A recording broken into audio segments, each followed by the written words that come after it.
Okay, folks, we are back live, and Kasizel and Kiesel and Cliff disagree, so I'll go to them first, and then Rob, Brian, Michelle, and many, many others that are patiently holding. Toll-free number to join us, though we've got about 15 calls already on the system, 888-201-2244.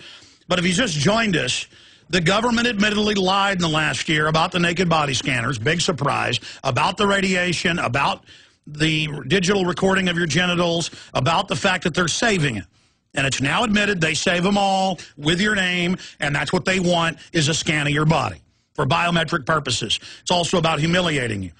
Remember, for 38 years in the entire Western world, there is a UN program. The Pentagon administers it through the state health departments here in the United States to take your baby's blood at birth. We'll put that up on screen for PrisonPlanet.tv viewers. There's Austin's KXAN News, bartering your baby's blood. And it says they secretly take it at birth. It's not for a blood test, as they tell you, and it is sent to the Pentagon. And then they give the local hospital money. Now, I got all the documents 14 years ago, told you the entire story, and people sucked their thumbs and laughed, because that's not possible. The government doesn't lie. It only loves us. It's not a bunch of corrupt interest that control it. No, everything's fine. Here's another good one. U.S. agency rules out health threat from oil dispersants. Obama has said repeatedly, in fact, perhaps we can pull it up. You guys have it saved in the system. Obama says no health risk in Gulf. Or you can go to YouTube and find it. He says it. He says it's safe. Remember Christina Todd Whitman in the weeks after 9/11? Originally, the EPA said we've tested the dust day 2 on September 13th, and they said it's totally deadly. Mercury, pulverized glass, asbestos. There's several feet of it all over Midtown Manhattan and Lower Manhattan.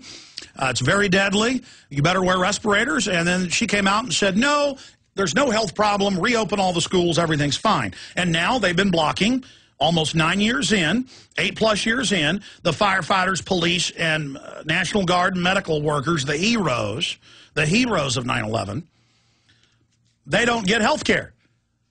And a large percentage of them have died. In fact, the government would deny when they would do CAT scans of their lungs at major hospitals, and they would be filled with deadly poison in particular, the government would say it's a conspiracy theory, and the New York Post made fun of them and said the cops and others just wanted money, that they were ambulance chasers. Oh, really? Oh, well, here's a new one. U.S. agency rules out health threat from oil dispersants. French news agency. It says dispersants used to break up crude leaking from the ruptured Gulf of Mexico oil spill are not likely to accumulate the seafood, even though it's admitted they are, and affect humans, the U.S. Food and Drug Administration said. And, of course, the cleanup companies run by Halliburton and BP are on record telling their workers not to wear respirators, because if they did that, they would have to admit that there was a health risk. And so you've already had people die. The average life expectancy for Exxon Valdez people that clean up crews is 51. They use core exit and other dispersants that are many times more toxic than crude oil itself. And almost all of them are dead. That's Associated Press. But they're telling you there's no problem. No problem. And here's one. This is out of AP. Spike Lee bashes U.S. report on vanishing Gulf oil. Well, there's a lot of scientists and people saying it's a cover-up, too, but they focus on Spike Lee so people will think, well, he's just a movie director. He doesn't know what he's talking about. Filmmaker Spike Lee is calling it a lie. A U.S. government report that 75% of the Gulf Coast oil is gone. And he goes over the fact that it is a lie and shows the evidence. So, you know, the issue I'm raising here is, why do we just accept these lies? Why does no one get in trouble at the federal government lying about taking your baby's blood secretly, or having people use core exit to clean things up and saying, don't worry if you're getting sick, that's all in your head, you know, go back to sleep, nothing here to see, move along, everything's fine. Using, I guess, a Jedi mind trick on people. You know, these aren't the droids you're looking for. These aren't the droids we're looking for. Move along. This stuff doesn't work on Alex Jones, and I know it's not working on a lot of you. And that's why the American people are angry and upset. And in major polls, over 70% of the American people are angry and are upset and want to shut down the borders and want to restore sovereignty to this country and want to get us out of these wars. But this isn't a supposed democracy. It's a republic. But under the republic, you have to have a declaration of war. And if the people don't want to be in a war, you're not in a war. But the issue is, in the last 100 years, the World Council of Churches, set up by the Rockefellers, teach us to turn our guns in. Protestant churches do it. All the big mainline denominations. The Catholics do it. They tell you, submit to government, submit to socialism, that's the American way, you're going to hell. And Hitler did the same thing. He used the churches in Romans 13 to make everybody submit. The Founding Fathers didn't buy into it. Mexico is where about 80% of the immigrants are coming from. We have over 30 million illegal aliens, not 20 million like the news says. Major corporations that have done analysis say it's over 30 million. And Mexico lost wars with the United States. When the illegals have their demonstrations, they've got Mexican flags. The illegals in San Francisco repeatedly make the U.S. citizen kids, in one case who are Hispanic, go home for wearing American flags. The American flag is so offensive to many of the Mexican illegal aliens that they can't even look at it. All over the country, they go to police stations, firehouses, post offices, private businesses, and pull down American flags. It's a military action to go pull somebody's flag down. They understand that. You ever play Plant the Flag in Boy Scouts? Where everybody starts wrestling, playing King of the Hill, trying to plant your flag. It's a military simulation of taking the hill. Seen the famous photo from World War II at Iwo Jima with the Marines raising. Yeah. Oh, there's a photo on screen. We're simulcasting the radio show at prisonplanet.tv. That was at a public school where the illegals pulled down the American flag and ran the Mexican flag up on top of it with the Mexican flag above it with the American flag flying upside down. I'm not putting up with this. Look, I have gone out and protested the Ku Klux Klan more than 10 times because I don't like racist groups. But Mecha and La Raza, what does La Raza mean? It means the race. What's the slogan? For those inside the race, everything. For those outside the race, nothing. And we don't have 30 million Klan members in this country saying they want the Southwest for themselves. I'm done. I'm done. I'm not going to be part of the politically correct cover-up of this information. Okay? There's the photo on screen of the high school with the American flag being torn down, the Mexican flag run up. Now, let me get back to my point, then I'm going to your calls. This is just one Dallas Morning News story about it, and it's up at Infowars.com and PrisonPlanet.com. We have links to it if you want to read it. Drudge also has it. Across Texas, 60,000 babies of non-citizens get U.S. birthright in 1 year. This is out today, August 8, 2010. And it goes on to say that of the 1.5 million illegals living in Texas, it's like 2 million in and around Houston, folks. That's what the police estimate. To reside, at least 60,000 babies are added to households annually. At least 60,000. That's a whitewash number. At Parkland, in the last year, of 11,071 babies were born to women who were non-citizens. 74% of total delivery. So the hospital where I was born, where my dad, going to dental school at the time, worked 2 jobs on top of dental school to pay for it. He went in with cash money for Alexander Emmerich Jones to be born, and he put the money down and he paid for it at this very same hospital, because that's the big issue this article doesn't report on, but you can pull it up. Most of the illegals go to the emergency room and get it free. Did I say free? I said free. Oh, but it's biblical to give it free. Oh, the citizens aren't getting the health care free? No. The citizens, when they get pulled over drunk driving, go to jail, but the illegals in most cases don't.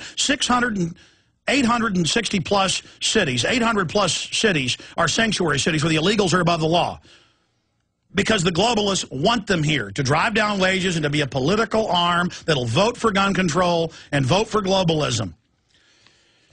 And the article continues to go over all of these numbers. Over 16% of all births in Texas were illegal aliens. And their children become legal, become citizens, their families can stay, and they get all this free welfare. And you can't go to any other country in the world and do this. You certainly can't go to Mexico. Some of the most draconian laws against immigrants in the world, and I'm not calling for those. I mean, you have to understand, Americans are loving, good, open-hearted people. But the country is going bankrupt, and Mexico has always been antagonistic with the United States. It's the only country we've had a war with that borders us. Before Canada was a country, it was British and French run, and we had wars with them. We've had wars with Mexico. They teach in Mexican schools to hate America and that the Southwest belongs to Mexico. And I'm supposed to not talk about this. It's basically like Germany and France hating each other, having all these wars. Now, we need to do something about this. We need to do something about American flags being torn down. We need to do something about illegals saying, I don't like other people wearing American flags. It's offensive to me. And then I get up here on air and I mention it. And I mean, come on. It's insane. It's insane. All right. I'm going to go to another call that disagrees. Kiesel in Georgia who disagrees. You're on the air, Kiesel. Hello. So my disagreement was, just a second.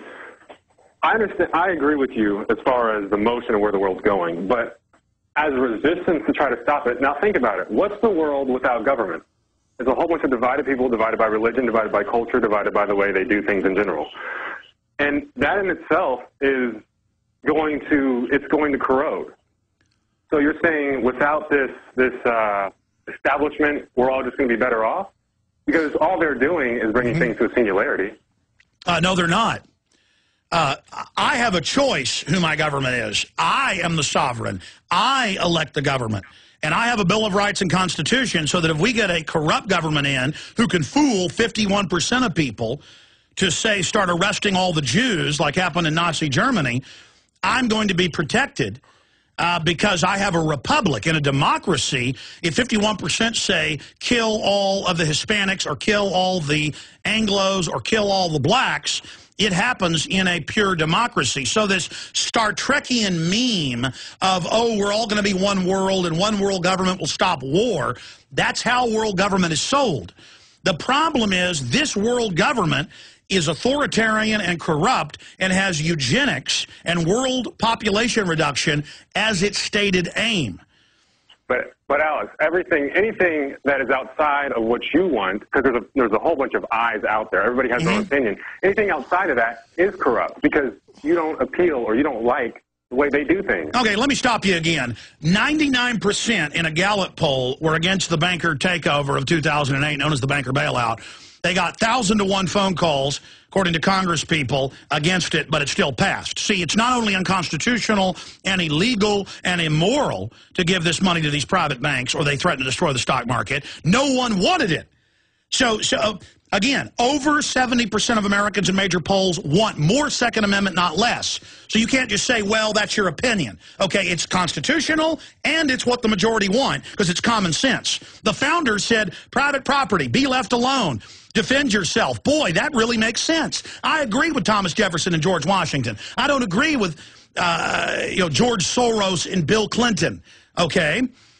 It's very, very simple. And so you call in and say, well, according to you, anything you don't like is evil. Well, the British government admits a 10-fold increase in brain damage and convulsions from the H1N1 shot in under 5-year-olds and have suspended the shot, not just the last shot, but any new shots. That's London Telegraph. Boy, I told you it was going to brain damage you. I had top scientists, brain surgeons, the head of the EU Commission on to tell, a medical doctor to tell you it was deadly.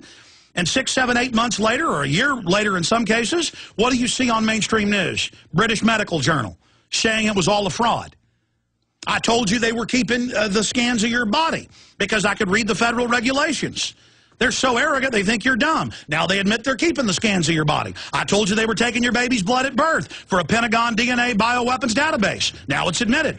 I mean, what's your problem with me? I mean, what do you say? Pardon me? Is world peace bad? Well, this is not world peace. World peace to the globalist, world peace to the globalist is total enslavement. See, you have problems with semantics. If I walk up and beat you in the head with a hammer and say this is world peace because you're my enemy and when you're dead we're going to have peace, give me a break. I mean, you got a major problem.